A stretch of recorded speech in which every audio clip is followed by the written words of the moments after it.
Down with this sort of thing. Careful now. What is up everybody, and welcome back to another video. In today's video we're going to take a look at my team one last time before the Game Week 1 deadline for the new FPL season. Now that pre-season and the Community Shield, which saw Arsenal beat City, is over with, we can try and lock in our final team for the start of the season. So without further ado, let's get into it. As usual, we'll start with the last line of defence. Now that Robert Sanchez has completed a move to Chelsea, Jason Steele has emerged as Brighton's starting goalkeeper. Whilst Brighton's defence has been reliable, there seems to be some contrasting opinions on Steele's quality. This is of course a concern for Steele owners, however it is very unlikely Steele will lose his place anytime soon. Brighton's fixtures over the first 3 game weeks are incredibly enticing and should at least warrant 1 or 2 clean sheets. The goalkeeper position is what I'm most unsure of currently. Personally, I'm unconvinced by Onana and Pickford, so that's why I'm currently avoiding them. Now let's talk about our defensive lineup. Replacing Trent in this final FPL draft is the man himself, John Stones. Whilst many managers may be avoiding City defensive assets, I'm instead hedging my bets on the fact that I can get some early defensive points from City's first 6 game weeks. In City's opening 6 fixtures, the best team they play is Newcastle. When we take this into consideration, alongside Stones' importance to the team, we can begin to appreciate his value. Going for Stones instead of Trent allows me to spread funds elsewhere and thus strengthen my midfield and attack. However, with Guardiola having just been added to the game at 5 million, he may be a better option post game week 1. It's definitely one to keep an eye on. Next up we have Luke Shaw, the Manchester United left back who is easily one of the most popular defensive options for this season. Whilst I may be unconvinced with Onana, I believe that Shaw is still a must-own asset purely due to his attacking ability, both due to his positioning and set-piece tagging. As I've stated before, whether Shaw is playing left back or left centre back, he is an exceptional FPL pick. Another change to the back line is to replace Ben White with his Arsenal teammate Zinchenko. Having sat out of the Community Shield win against City, Zinchenko will be hungry for a return to the pitch. With Zinchenko priced at 5 million and Arsenal's defensive form on the rise, Zinny could be an interesting Arsenal differential to own. The only worry with going for Zinchenko over White is how nailed he may or may not be at the start of the season. It is important to note he is currently recovering from a minor calf injury, so that's something to keep an eye on. Other good Arsenal options priced at 5 million include Saliba and Gabriel. However, they may not have as much attacking upside as Zinchenko. Moving on to the midfield, where we have no changes from our previous draft. After a good bit of consideration, it's Jack Grealish, the Man City star, who will be staying in the team over Phil Foden. This decision is partly influenced by the Community Shield, which saw Foden being benched in favour of Grealish. Now that he's found his feet at Man City, I'm expecting a big season from Jack, who's bound to be involved in the majority of City's goals this season. This could be a decision which could come back to bite me in the future, however Jack has proven his ability and I believe he's currently a better option than Foden. Gabriel Martinelli, the young Arsenal sensation, is the next player to make the team for Game Week 1. Whilst he didn't have the best performance in the Community Shield, Martinelli is an extremely important asset this season and will be vital to Arsenal's attack. Furthermore, I've decided to pair Martinelli with his Arsenal duo Saka.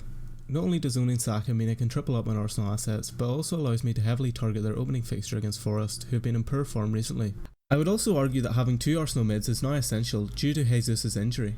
In the 4th midfielder slot, it is Mbeumo who wins the battle of the 6.5 million midfielders. Whilst players such as Matoma, Eze and even Diaby are all exciting 6.5 million assets, I believe Mbeumo is the best of the bunch. With Ivan Toney missing, Mbeumo is leading the Brentford attack and is also on penalties. Having performed well during pre-season, I'm starting to feel more confident with my decision.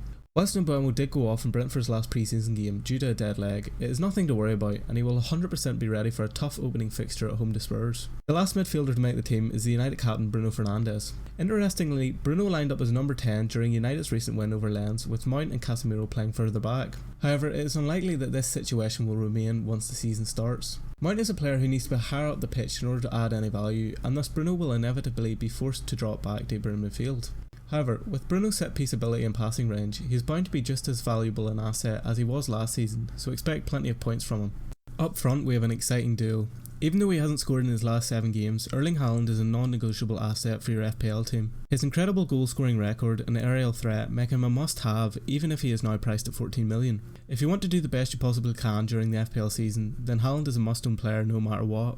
Following confirmation that Nkunku is set to be out of the Chelsea squad for a number of months, I've decided to lock Nicholas Jackson into the team ahead of Game Week 1, which sees Chelsea face off against Liverpool at the Bridge. Whilst it is a small risk, I believe owning Jackson from the get-go is a great opportunity to get some easy points, especially when we consider Chelsea's fixtures over the first 10 game weeks. Jackson was in fine form during pre-season as he managed a 4 GA in 5 games. Chelsea look a better team under Poch, and with Jackson as the leading force of their attack, he is bound to get returns. Having examined the starting 11 for Game Week 1, we can now look at the bench. First on my bench for Game Week 1, we have Brighton's João Pedro with an enticing fixture against Luton at home. Whilst my previous draft had 2 strikers up front, I'm becoming more tempted to bench Mbeumo and start João Pedro due to how good a fixture Luton at home is for Brighton. Pedro also comes in to replace his Brighton teammate Ferguson. Not only is Pedro 0.5 million cheaper than Ferguson, but he also seems to be the main choice striker, having inherited the number 9 jersey. The 21-year-old is also on penalties and has scored twice in 2 games for his new team. With striker options being limited at the start of the season, I believe Pedro is one of the best options to own, especially when we consider he only costs 5 million. Ben Chilwell and Levi Colwill from Chelsea are the 2 other outfield players on the bench. With Levi Colwill at 4.5 million and seemingly nailed in Chelsea's back line, he's an extremely exciting asset to own. Not only is Colwill a machine defensively, but he's also a real attacking threat due to his impressive aerial ability. At only 4.5 million and without many other appealing Chelsea assets, Colwill is a great budget asset with great fixtures from game week 2 onwards.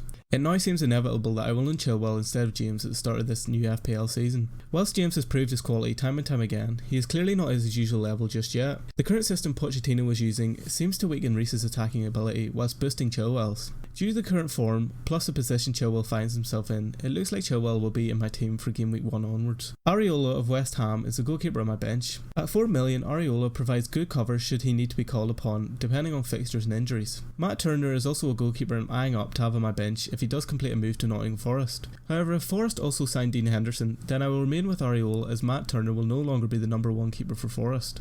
There you have it, my Game Week 1 team selection for the 23-24 FPL season.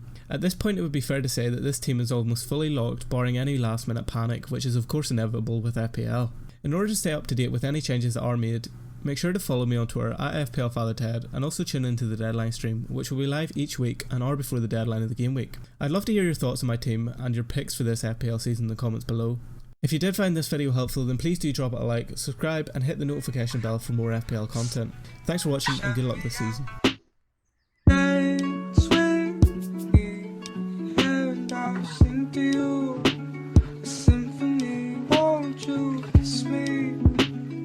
Shut me out.